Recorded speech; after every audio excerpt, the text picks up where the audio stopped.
Does it seem to you that your days are the same day after day after day, week after week, month after month? Everything just kind of blends in. You have the same routine every day, and you look and say, where did the time go? What have I done in the past 6 months? I've just been working, sleeping, and eating. So in today's video, I'm going to show you how I learned to slow down a little bit and try to live each day with some passion, some joy, some fun, and make each day memorable, and therefore each week, month, and year. I can't wait to share it with you. Hi, I'm Bonnie Overman. I want to thank you for joining me today. I hope my channel will inspire you to lead a more productive, creative, and stylish life at any age, always on a budget. And I say I'm 70. You know I am, and I say it because if I can do it, you can do it too. I want to thank my subscribers. I can't tell you how much I appreciate all your support and encouragement and sweet comments. I love every one of you. And if you haven't subscribed yet, consider doing so. You don't want to miss any of these videos for 2022. And if you like this one, give me a thumbs up.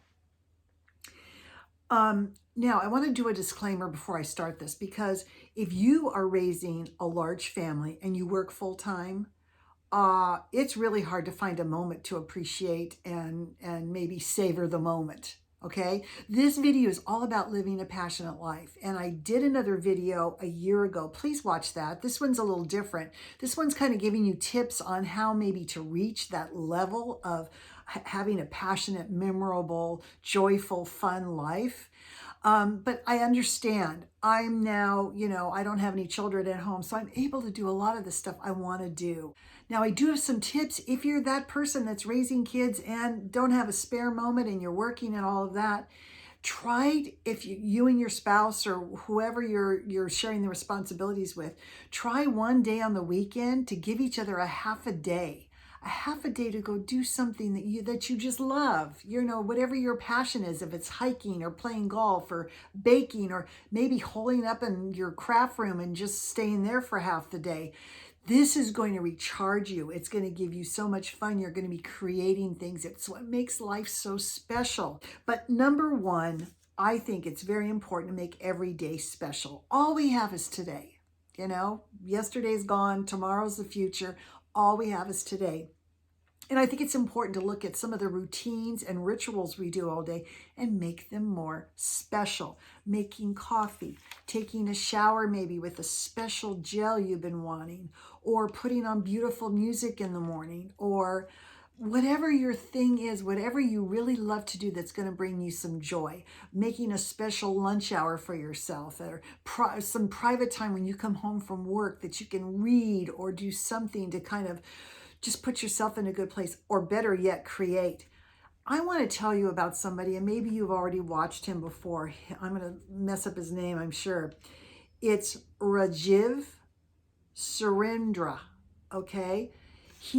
I urge you, he's got a show called Homeboy on Discovery Plus. It's a streaming channel, but you can watch his YouTube video. It's HGTV with his name. And you can watch his video tour of his home. He is one of the most interesting people that he's like an old soul. He takes everyday routine and rituals, making your bed, washing your hands, doing all this stuff, and makes it extra special. He elevates everything he does. He's taught himself he's mastered all these crafts that are kind of, a lot of people aren't doing anymore, but he does candle making, soap making, he plays music, he knows different languages, he knits, he does flower arranging.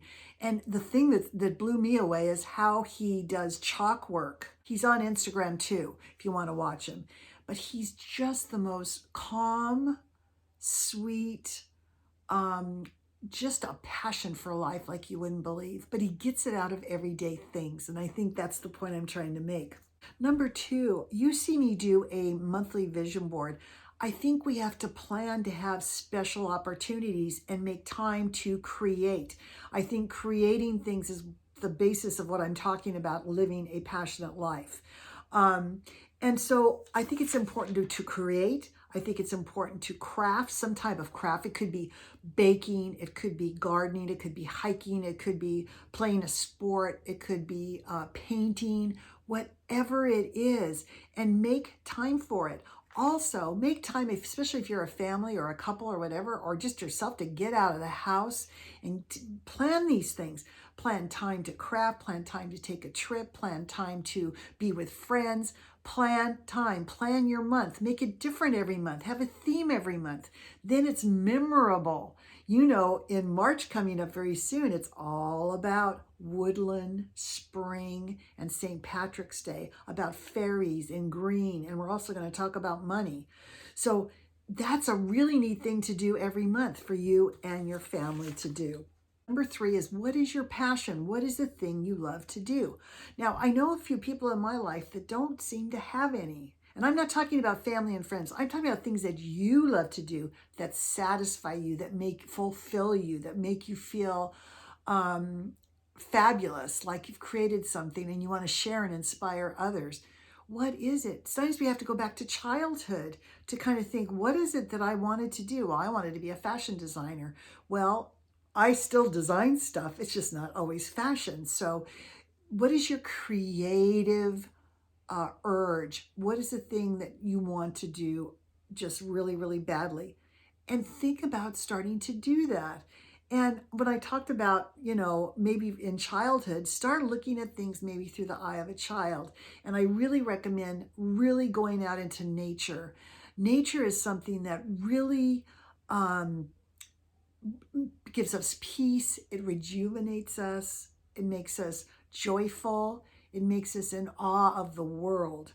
And I just want to say one thing. My husband and I, every Saturday, we barbecue all of our proteins, and we make a point of staying outside until dark. We sit outside talking, enjoying the backyard, just really trying to decompress, just the simple things. And yesterday, I was amazed at the golden light that was coming through. It wasn't quite dusk yet, coming through all the trees, and it made our whole backyard light up in golden light. It was beautiful. And I wouldn't have saw that if I was in the house scrubbing or going shopping and rushing here and rushing there and doing all this. So take the time to kind of stop and smell the flowers, I guess, and see what you want to do, what's going to make you happy. The number 5 is, I think, is to go for it. So once you say, it's in the back of my mind, it's ballet, it's dance, you might have to do a little dance, a different dance than you did when you were a kid. But what is it that is your passion, the thing you really want to do? And always say, I don't have time for it. It's time to make time for it. So here's my advice for that. Go for it. If you need to practice, practice. I'm just starting to do fake bakes, and a lot of them are coming out that good because I'm not that good with spackle yet and those stupid icing bags. Okay, but I love doing it, so I'm going to keep on doing it, and I'm going to get better as I practice. We need to learn sometimes a little bit more about our passion. Gardening is a good example. I messed up my garden. I tried one garden. I got tomatoes like this big, and I got round zucchini squash. How did that happen? Oh, I know how it happened. I watered too much. Then I didn't water enough. Then I fed too much. Then I didn't. I didn't know enough about gardening to really do it. But it's not my passion, so I'm not going to pursue it. So I don't beat myself over the head with it. I just know I'm just not into it that much. My sister-in-law loves to garden, and that's great. But I have other things I like to do. And I'm not good at everything either. I don't knit, or I don't do regular cake decorating, but they're not passions of mine. So if knitting is your passion, learn all you can. Take lessons. Practice, practice, practice. I think that's really important. But the bottom line I'm trying to say is to live a passionate, fulfilling life. Try to, number 1, make every day special and inject a little bit of that passion into that. Making coffee, taking a shower, whatever it is, make it special. Make sure to plan for monthly time frames that you can explore your passions and your interests and your crafts and get out there and see nature. And number 3, find out what you love and do it. Find out what you love. You might have to tweak it a little bit, but do it. Try to look at it through child's eyes, number 4. And the last one is go for it. You can do it. You know what? Don't get discouraged if you say, I wanted to learn how to salsa dance and you're just not quite getting it. Keep going. Enjoy the music. Enjoy the fun. Enjoy the practicing. You will get really good at it. It just takes time. I have confidence in you. All right. I hope all of you found this a little bit helpful, a little bit inspiring. I just want everybody to live their fullest life they can, really do the things in life that create, bring you joy and fun, and inspire others too. All right, I hope you loved it. I hope you got inspired, and I'm going to see you in the next video. Bye.